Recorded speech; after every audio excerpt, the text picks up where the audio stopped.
तशवीशनाक आलमी हालात की संगीनी और तसादम की फैलती वबा पर उर्दू डाइजेस्ट माहनामा जनवरी 2020 ने तैयब इजाज कुरैशी अपने एग्जेक्टिव एडिटर नोट में लिखते हैं, 9 सितंबर 2019 अमरीकी अखबारात ने यह हंगामा खेज खबर शाह सुर्खियों में दी कि सदर डोनाल्ड ट्रंप ने माह जुलाई में यूक्राइनी सदर ज़ेलेंस्की को फ़ोन करके उन पर नारवा दबाव डाला।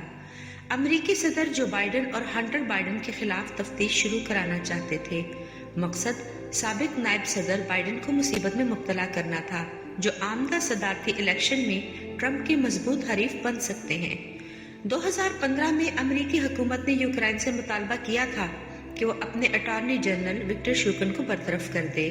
अमरीकी समझते थे कि वो यूक्रेनी इलीट तबके के करप्ट और ताकतवर अफराद को कानून की गिरफ्त से बचा रहा है। अमेरिका ने तब नायब सदर जो बाइडन की वसातत से ये दरख्वास्त दी थी। 2019 में सदर ट्रंप ने इस अफवाह पर यकीन कर लिया कि दरख्वास्त का असल मकसद नायब सदर के बेटे हंटर बाइडन की करप्शन को पसे पर्दा रखना था, जो यूक्राइनी गैस कंपनी में डायरेक्टर था। इसी फेक न्यूज को दुरुस्त जानकर ट्रंप बेचारे यूक्राइनी सदर के दर पे हो गए। उस पर दबाव डाला कि वो बाइडन खानदान के खिलाफ छानबीन कराए। जब नए सदर ज़ेलेंस्की ने पसोपेश से काम लिया तो ट्रंप ने नाराज होकर यूक्रेन को दी जाने वाली 39 करोड़ डॉलर की अस्करी इमदाद रोक ली। यही नहीं, ट्रंप ने बजाते खुद यूक्रेनी सदर को फोन करके मुतालबा किया कि उनकी मांग पूरी की जाए। जाहिर है, यूक्रेन में खानवादा बाइडन के खिलाफ करप्शन की तहकीकात होती तो अमेरिका में साबिक नायब सदर की इंतखाबी मुहिम को सख्त नुकसान पहुंच जाता और ट्रंप यही चमत्कार देखने के मुतमन्नी थे। ये आया है कि ट्रंप ने यूक्रेन की अस्करी इमदाद इसीलिए रोक ली ताकि सदर ज़ेलेंस्की मजबूर होकर उनका मुतालबा पूरा कर दे। इस तरह ट्रंप की इंतखाबी मुहिम को बराह रास्त फायदा पहुंचता। गोया अमरीकी सदर अपनी ताकत और हैसियत का नाजायज इस्तेमाल करते हुए जाती मुफाद पाने के लिए कोशा रहे। अमरीकी एस्टेब्लिशमेंट में शामिल बाज अमरीकियों की निगाह में ये हरकत गैर आईनी और गैर कानूनी करार पाई। चुनाचे उनमें से एक विसल ब्लोअर ने यूक्राइनी सदर को की गई कॉल के बारे में तफसील अमरीकी इंटेलिजेंस इदारों को फराहम कर दी। यही मालूमात सदर ट्रंप के खिलाफ तहरीक मुआखजा लाने का सबब बन गई। हैरत अंगेज अमर ये कि अपना जुर्म तस्लीम करने के बजाय सदर ट्रंप अपने ही इंटेलिजेंस इदारों और वजारत कानून पर कड़ी तनकीद करने लगे। अमरीकी फख्र से कहते हैं कि उनकी सरजमीन पर आज़ादी, इंसानी हकूक और जमहूरियत ने जन्म दिया, लिहाजा हर अमरीकी हुक्मरान को आला इंसानी इक़्तिदार की अमली मिसाल बनना चाहिए।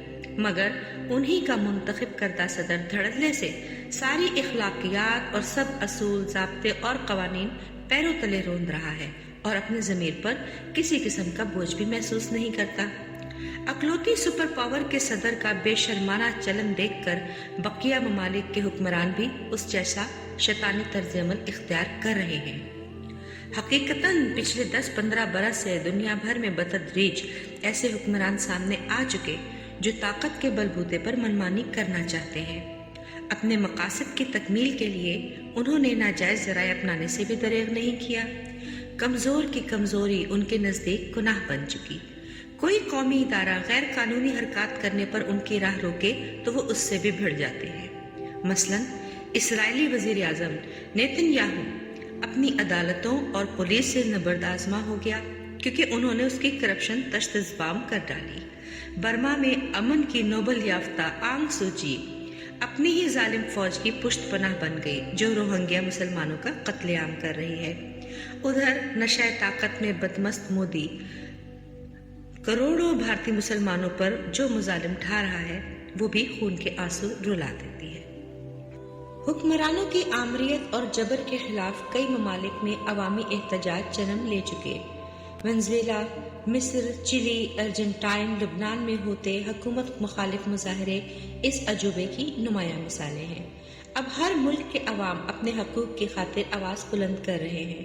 ये यकीनी है, हुक्मरानाने वक्त ने अपनी रविश ना बदली तो अवाम से उनका टकराव बढ़ेगा। हुकूमतों और आम आदमी का तसादम वबा बनकर कई ममालिक को अपनी लपेट में ले चुका। आलमी हालात तशवीशनाक और संगीन है। تصادم کی وبا پاکستان کو بھی خدا نخواستہ دبوچ سکتی ہے۔ حکومت کی تمام مقتدر قوتوں اور ستونوں کو بڑی حکمت اور تدبر سے کام لینا ہوگا، خصوصاً انہیں آپس میں محاذ آرائی اور اختیارات کی رسا کشی سے پرہیز کرنا چاہیے۔ قومی اداروں کے مابین ٹکراؤ پاکستان کو زیادہ شدید معاشی اور معاشرتی مسائل میں پھنسا دے گا۔ نئے سال کی امید پر ہم اہل وطن کو یہ عظیم الشان فرمان خداوندی یاد دلانا چاہتے ہیں۔ سورہ انفال میں ہے، آپس میں نہ جھگڑو ورنہ پست ہمت ہو جاؤ گے اور تمہاری ہوا اکھڑ جائے گی، بے شک اللہ صبر کرنے والوں کے ساتھ۔